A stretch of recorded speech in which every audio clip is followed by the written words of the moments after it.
Sandra vivait à Houston, au Texas, où elle travaillait avec sérieux comme analyste financière. Elle considérait son mariage avec Mark comme un partenariat solide et pensait que sa vie prenait un chemin prometteur. À l'approche de leur 3e anniversaire de mariage, Sandra était impatiente de partager la nouvelle de sa récente promotion. Elle avait travaillé pendant des années pour parvenir à ce jalon professionnel crucial et décida de célébrer l'occasion dans un restaurant élégant. Inviter la mère de Mark, Madame Davis, lui parut naturel. Sandra voulait que toute la famille se réjouisse de son succès. La lumière tamisée et le discret tintement des verres conféraient à la soirée une atmosphère feutrée, renforçant son excitation. Une fois assise à leur table, Sandra rassembla son courage pour annoncer sa promotion. Elle s'attendait à des sourires, des félicitations et peut-être un toast en son honneur. Cependant, un silence pesant l'accueillit. Le visage de Madame Davis s'assombrit et elle exigea de savoir si Sandra avait l'intention d'éclipser Mark. Ces mots frappèrent Sandra de plein fouet, transformant soudain son enthousiasme en confusion. Une profonde déception s'installa lorsque Sandra réalisa qu'elle n'obtiendrait pas la reconnaissance espérée. Au lieu de la féliciter, Madame Davis l'accusa de faire passer sa carrière avant l'avenir du couple. La tension dans l'air laissait deviner une dispute imminente. Mark, qui jusque-là avait toujours soutenu sa femme, se retrouva coincé entre Sandra et sa mère. Il prononça quelques mots timides pour défendre Sandra, mais perdit vite toute assurance sous le regard sévère de Madame Davis. Déterminée à ne pas céder, Sandra insista sur tout le travail acharné qu'elle avait fourni pour obtenir sa promotion. Elle précisa qu'elle pouvait tout à fait concilier une carrière florissante et une vie de famille épanouie. Impassible, Madame Davis l'accusa de mettre son travail au-dessus de la maternité. Blessée par ces paroles, Sandra sentit un fossé se creuser entre elle et Mark. Elle perçut son attachement à sa mère l'emporter désormais sur leur lien conjugal. La frustration grandit, et Mark se mit à reprendre l'argumentaire de sa mère. Il reprocha à Sandra de valoriser davantage son emploi que son mariage. Choquée par ce revirement soudain, Sandra rétorqua qu'un mariage devrait être un partenariat où les ambitions de chacun peuvent coexister. La conversation atteignit son point de rupture lorsque Mark, submergé par la colère, se leva et asséna une gifle à Sandra. Le coup la projeta au sol, plongeant les autres clients du restaurant dans un silence stupéfait. À la douleur physique s'ajouta une souffrance plus profonde, celle de la trahison. Sandra comprit alors qu'il ne s'agissait pas d'un simple dérapage momentané, mais bien du signe clair de ce qui se cachait sous la surface. Bouleversée et humiliée, elle se releva lentement, une main posée sur sa joue en feu. Elle vit la colère briller encore dans les yeux de Mark, et le visage de Madame Davis empreint de désapprobation plutôt que de compassion. À cet instant, Sandra reconnut l'amère vérité. Le mariage dans lequel elle croyait n'existait plus. Les clients, figés autour d'elle, la regardèrent rassembler ses esprits, l'angoisse et la peine se bousculant dans sa tête. Elle tourna les talons et s'enfuit, résolue à ne pas rester prisonnière d'une situation où l'amour avait fait place à la violence. Malgré son cœur qui battait à tout rompre entre peur et adrénaline, une chose était sûre, elle refusait de laisser cet événement définir sa destinée. Le trajet jusqu'à la maison lui parut irréel, comme si elle avançait dans un rêve. Elle repassait la scène en boucle, s'interrogeant sur la façon dont Mark, autrefois bienveillant, avait pu devenir cet homme capable d'une telle brutalité en public. Envahie par le désarroi, Sandra saisit son téléphone et appela sa plus proche amie et collègue, Rachel. D'une voix tremblante, elle décrivit chaque détail pénible, son annonce, la fureur de Madame Davis, et finalement, la gifle de Mark. Horrifiée, Rachel insista pour que Sandra envisage de partir, pour sa propre sécurité. Bien que l'idée du divorce l'effraie, Sandra sentait au fond d'elle qu'elle ne pouvait plus risquer son intégrité émotionnelle ni physique. Le lendemain matin, la maison resta étrangement silencieuse. Mark n'avait ni tenté de la contacter ni exprimé le moindre regret, et il n'était pas rentré pour parler de ce qui s'était passé. Devant ce vide, Sandra se convainquit davantage encore qu'elle devait rompre. Suivant le conseil de Rachel, elle se tourna vers Karen, une avocate réputée pour gérer les cas de conflits conjugaux. Partager ainsi ses souffrances intimes avec une inconnue la mettait mal à l'aise, mais Sandra savait qu'elle devait être honnête pour obtenir l'aide légale nécessaire. Chaque question de Karen la força à affronter la gravité de la toxicité de son couple, renforçant sa détermination à partir.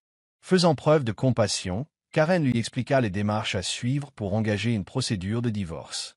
Elle détailla les documents à rassembler, les délais à respecter et les mesures de protection à envisager. Bien que tout lui parût accablant, Sandra écouta attentivement, résolue à assurer sa sécurité et à protéger son avenir.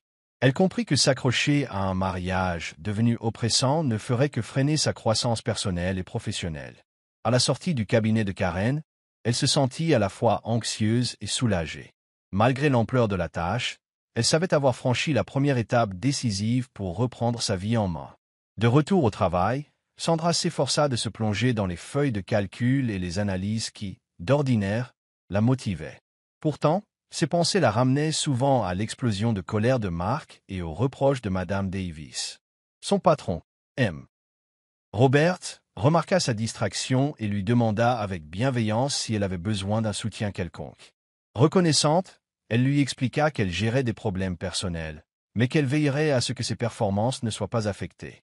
Se consacrer à ses nouvelles responsabilités de senior financier analyste lui offrait un répit bienvenu. Lorsque le doute venait la hanter, Sandra se rappelait tout ce dont elle était capable. Peu à peu, elle reprit confiance en un avenir où ni Mark ni sa mère ne pourraient l'éclipser. Consciente du stress qui pesait sur Sandra, Rachel lui proposa une soirée pour fêter sa promotion et lui permettre de souffler. Bien qu'elle fût réticente, Sandra se laissa convaincre, pensant qu'elle avait besoin d'un soupçon de normalité. Le bar du centre-ville vibrait d'énergie, et le brouhaha ambiant masquait presque ses inquiétudes persistantes. Levant leur verre, Rachel porta un toast au nouveau départ de Sandra. Peu à peu, le rire supplanta la tension, et Sandra se surprit à sourire librement pour la première fois depuis le désastreux dîner d'anniversaire. Leurs échanges passèrent des histoires de bureau à leurs aspirations personnelles, renforçant l'idée que la promotion de Sandra était un succès pleinement mérité, sans que les conflits familiaux puissent l'enternir. Revigorée par le soutien infaillible de Rachel, Sandra décida de transformer cette expérience en quelque chose de positif. Elle se rappela qu'une connaissance professionnelle, Hélène, l'avait invitée à s'exprimer lors d'une conférence Women in Finance. Déterminée à soutenir celles qui pourraient se trouver dans une situation similaire, elle appela Hélène et accepta d'intervenir. À travers cet événement, elle pourrait partager des réflexions sur la résilience et l'avancement dans le secteur. Saisir ce rôle public lui offrait un nouvel objectif, détournant son attention de ses peines personnelles au profit de la défense des femmes qui se sentaient parfois minimisées dans leur carrière ou leur vie de couple.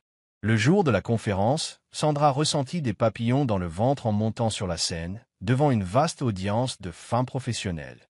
D'une voix posée, elle raconta son parcours de façon générale, les défis rencontrés, les pressions de la société et la force nécessaire pour avancer. Sans jamais citer Mark nommément, sa sincérité toucha de nombreuses participantes. Leurs regards brillaient de compréhension et de détermination. Quand elle conclut sur un message d'estime de soi et de persévérance, un tonnerre d'applaudissements l'enveloppa. Un grand soulagement mêlé d'euphorie l'envahit, confirmant que son histoire pouvait réellement inspirer. Après sa présentation, des femmes vinrent à sa rencontre pour partager leurs expériences ou simplement la remercier d'avoir mis des mots sur leur propre combat. Leurs confidences révélèrent à quel point le poids de la tradition et des contraintes familiales affectaient nombre d'entre elles. Sandra puisa du réconfort dans leur compréhension, constatant qu'elle n'était pas seule à se battre pour son autonomie. Cette proximité fit germer une idée. Elle pourrait structurer son rôle de mentor et aider de jeunes professionnels à surmonter les mêmes obstacles. Bien qu'une pointe de tristesse subsistât à l'idée d'un mariage en train de s'écrouler, un nouvel élan l'animait. Sandra se promit de bâtir un réseau solidaire où chacune se sentirait écoutée, sûre d'elle et libre. Pleine d'enthousiasme, Sandra contacta des universités et des groupes professionnels pour lancer un programme de mentorat destiné aux femmes aspirant à réussir en finance. Elle expliqua son concept, proposant un accompagnement sur les défis du monde du travail, la progression de carrière et l'affirmation de soi face à l'adversité. L'accueil fut enthousiaste, aussi bien de la part d'étudiantes que de professionnels en activité.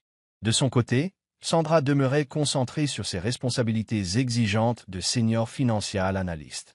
Bien qu'elle doive jongler avec ses rendez-vous juridiques et son programme de mentorat, elle puisait de l'énergie dans chacun de ses engagements.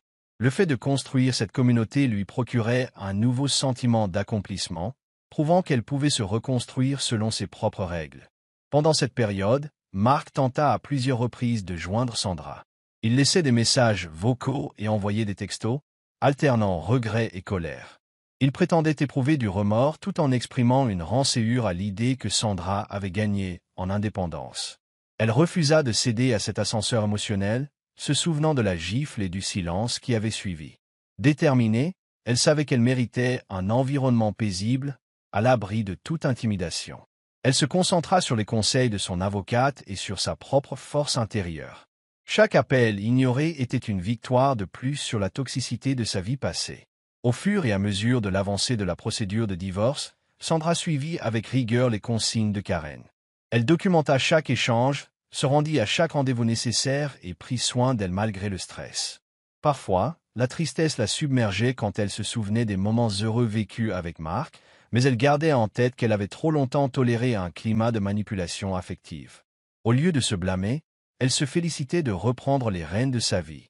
Progressivement, elle élargit son réseau de soutien, renouant avec d'anciens amis et se liant avec de nouvelles personnes grâce à ses activités de mentorat. Elle trouva également du réconfort dans des rituels thérapeutiques tels que le yoga et l'écriture d'un journal, qui l'aidaient à rester concentrée sur sa guérison. Les séances de mentorat devinrent bientôt un pilier dans la vie de Sandra. Des femmes se réunissaient dans des cafés chaleureux ou sur des forums en ligne pour parler de discrimination au travail, de tensions familiales et d'un manque de confiance chronique. Sandra partageait ses conseils pour consolider sa confiance, négocier son salaire et préserver son identité sous la pression. Les participantes se liaient rapidement, échangeant solutions concrètes et encouragements mutuels.